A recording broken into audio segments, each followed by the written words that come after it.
Olá pessoal, estou aqui para tratar de um dos temas mais importantes para o exame da OAB, desconsideração da personalidade jurídica. E por que desconsideração da personalidade jurídica é um tema tão importante?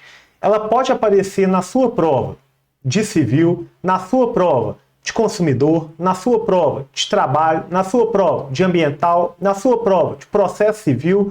Ou seja, é uma questão que pode aparecer nas mais variadas disciplinas.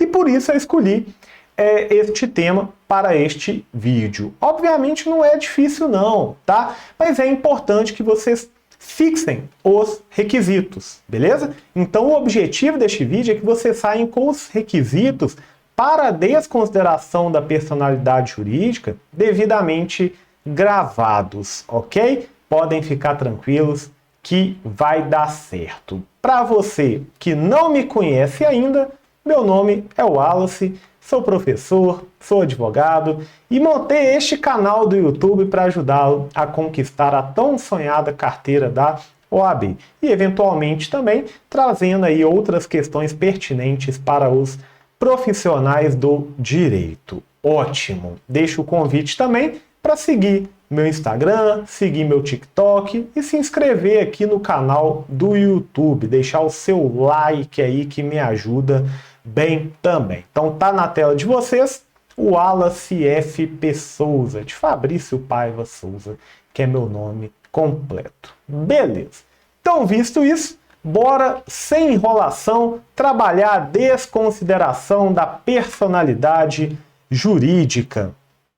Deixa eu conectar aqui, né, o meu marca-texto, né, para a gente trabalhar aqui a desconsideração da personalidade jurídica. É um tema que eu já provei para vocês que é importante e vale a pena ter de forma clara os requisitos. Gente, para falar de desconsideração da personalidade jurídica, eu tenho que trazer antes para vocês a origem desse instituto, que eu acho que ajuda bem a compreender os seus requisitos.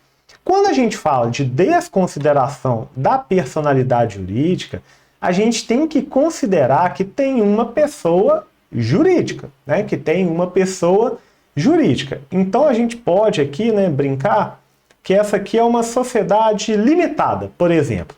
E essa sociedade limitada será constituída por 3 sócios. Tá bom, né? 3 sócios aqui. Não sei desenhar, mas vai dar para entender. Então isso aqui, gente, é uma pessoa jurídica. Ótimo.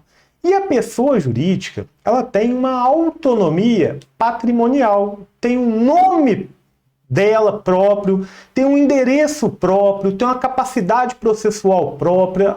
Ela é um sujeito de direitos e obrigações.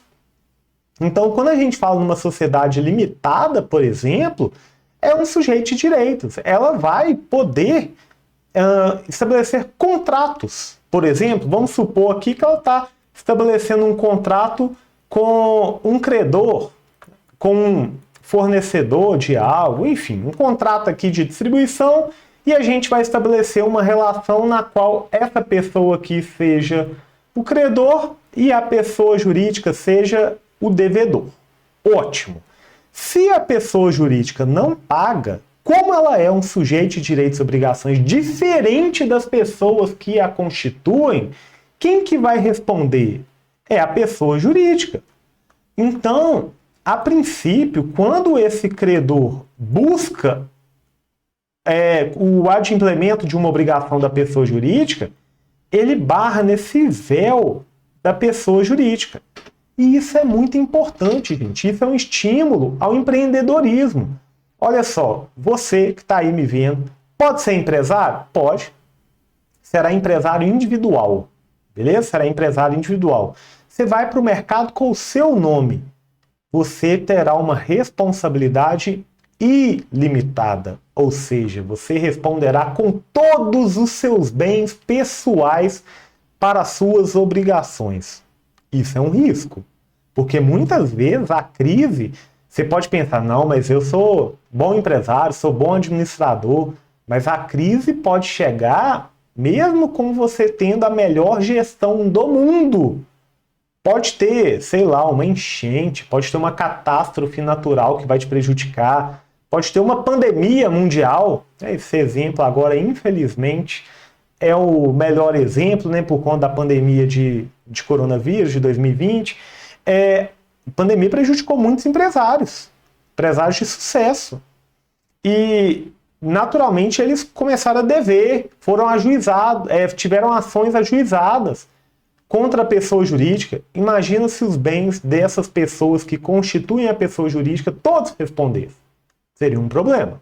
Então, como uma forma de limitar esse risco, porque você não consegue excluir o risco, mas diminuir você consegue. E constituir uma sociedade limitada, que é uma pessoa jurídica, é um exemplo de como reduzir esse risco. Porém, natural no mundo, começaram a utilizar a pessoa jurídica para o mal. Começaram a utilizar a pessoa jurídica para o mal. Começaram a abusar da pessoa jurídica, né, da personalidade jurídica dessa pessoa jurídica. E com esse abuso, o direito viu um instituto criado por ele mesmo violando o direito. Não pode. A solução foi a desconsideração da personalidade jurídica, para que este credor aqui, que eu estou grifando de amarelo, ele consiga ultrapassar o véu que protege a pessoa jurídica e atingir os bens dos sócios. Olha só, a obrigação é da pessoa jurídica com o credor, mas quem vai responder será os bens dos sócios. Então essa é a desconsideração da personalidade jurídica. Só que vocês estão vendo que isso foge da regra. Como foge da regra, vai ser um afastamento excepcional da autonomia patrimonial, tá? Vai ser um afastamento excepcional da autonomia patrimonial. A desconsideração da personalidade jurídica não leva à extinção da pessoa jurídica. Cuidado com isso, tá? Então, olha só, a dívida em tese seria da pessoa jurídica, como a sociedade, mas se atingirá os bens pessoais dos sócios. Sempre pode ocorrer desconsideração da personalidade jurídica? Não. Vão ter duas teorias aqui para a gente identificar os requisitos. A gente tem a teoria maior e a teoria menor.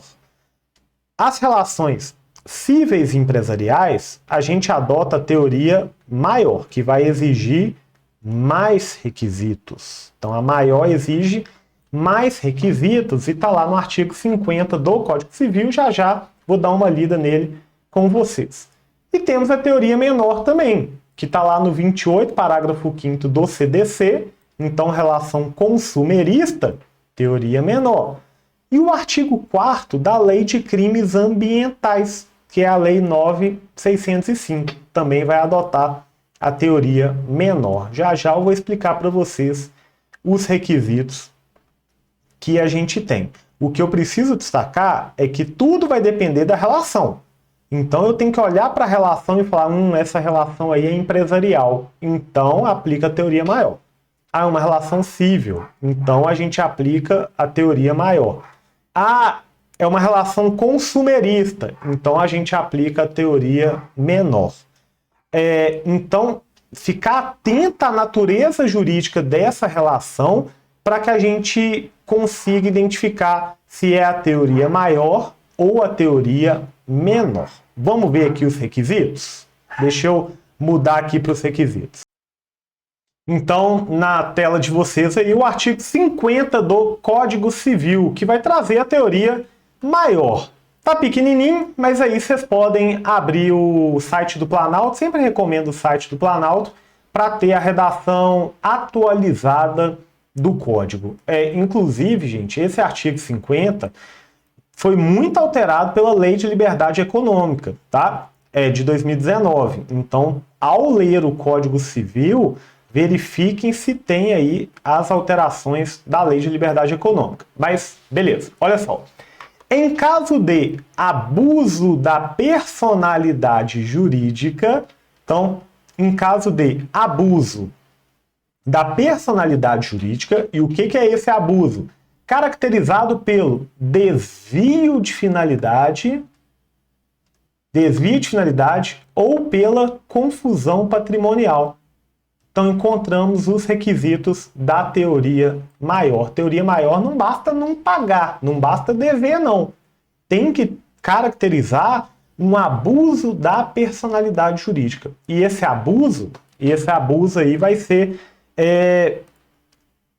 caracterizado tanto pelo desvio da finalidade quanto pela confusão patrimonial. Só para não deixar dúvidas, deixa eu escrever aqui para vocês, para sempre associar o artigo 50 do Código Civil, né, à teoria maior. Vamos continuar na leitura aqui, porque tem que saber, quando cai letra fria da lei. Olha só, pode o juiz, a requerimento da parte ou do Ministério Público, então tem que ter um requerimento, né? O juiz não vai desconsiderar de ofício. Quando lhe couber intervir no processo, no caso do Ministério Público, desconsiderá-la para que os efeitos de certas e determinadas relações de obrigações sejam estendidos aos bens particulares de administradores ou de sócios da pessoa jurídica, e aí tem que tomar cuidado, beneficiados direta ou indiretamente pelo abuso, tá? Então não vai estender para todo mundo não, tem que ser para os administradores ou sócios da pessoa jurídica beneficiados direta ou indiretamente pelo abuso.